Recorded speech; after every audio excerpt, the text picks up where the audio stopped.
Yes,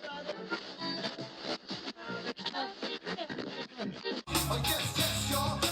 Yes, y'all. I'm old school, but I keep it funky fresh, y'all. And this is deep, y'all. I'm from the deep, y'all. And what you get is what you motherfucking see.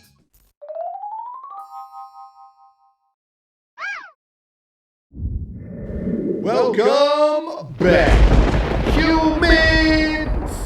You know what day it is. My name is Jaime, giving you exclusive events on headlines that you didn't even know you needed. And with that said, let's get on with some vents, humans. Man, oh man, do I love me some conspiracies. But lately, this one came out, and it was this was a classified document that was in 2013 declassified. So does that still make it a conspiracy? Probably because of the content. So apparently there was a banned book. There's a list of like a bunch of books that were banned by the government. But apparently the CIA banned this book by a guy. His name was he went by the name of Chan P. Thomas. And he wrote a book that was called The Adam and Eve Story.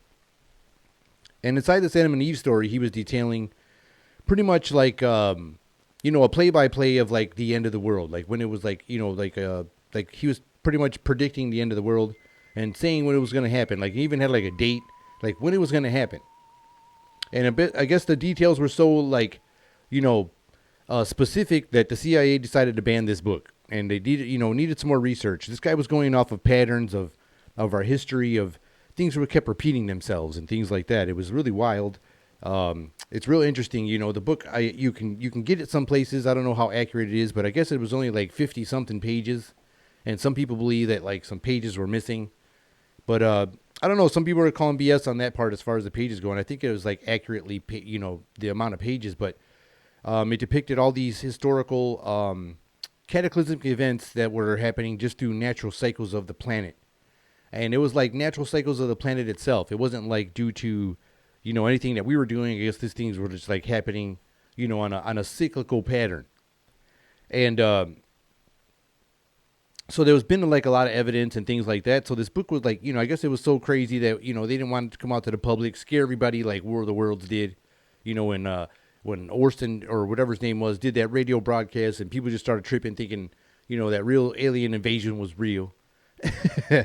But it got their attention so much that this book was like, we got to get it out of the public. So it was really interesting. So over the history, there was all these giant cataclysmic events where I guess our poles would shift.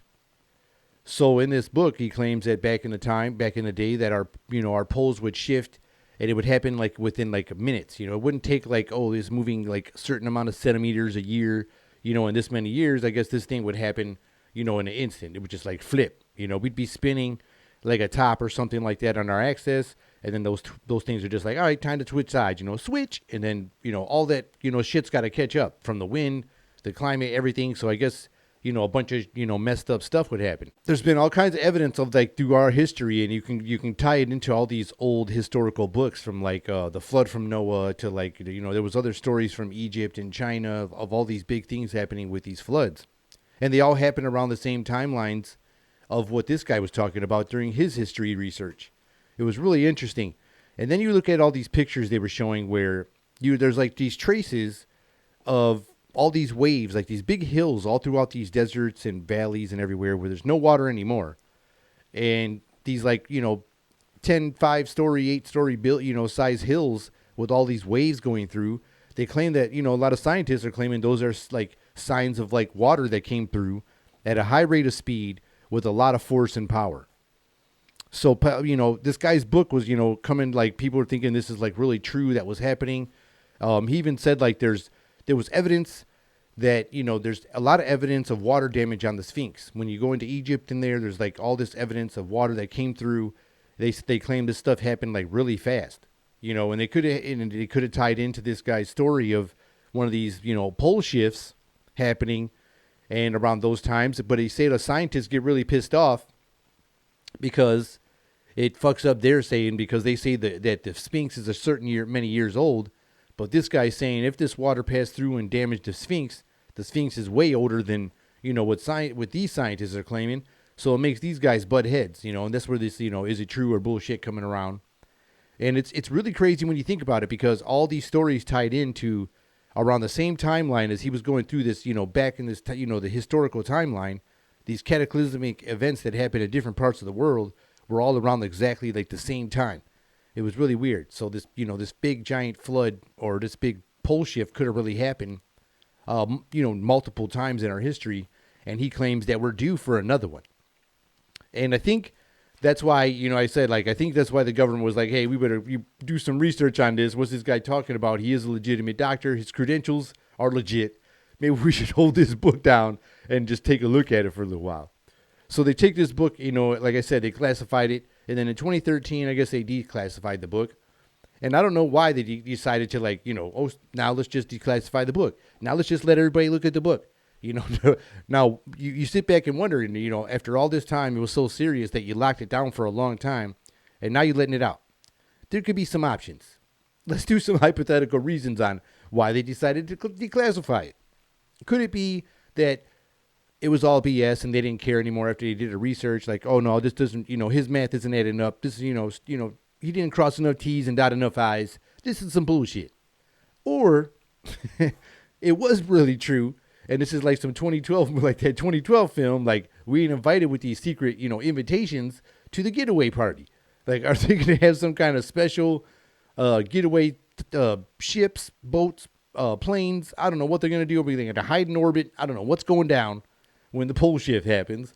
And and they're already prepared. Like, okay, we're prepared now. Let's let everybody else see what happens.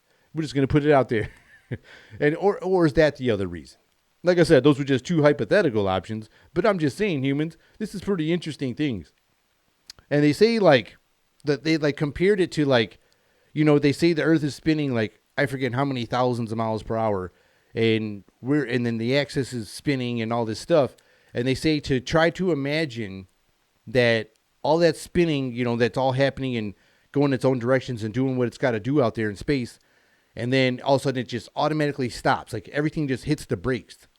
And they say that's what it would be compared to, is all of us going at a certain amount of speed and then stopping. Like picture us stopping after going 1,000 miles per hour. Like a lot of people, he claims 99% of the population would be affected by this. Imagine, they say that would be something comparative to us being out on the streets and then all of a sudden the earth decided to stop. Like just hits the brake They say a lot of people just be, things would be flinging everywhere and shooting everywhere.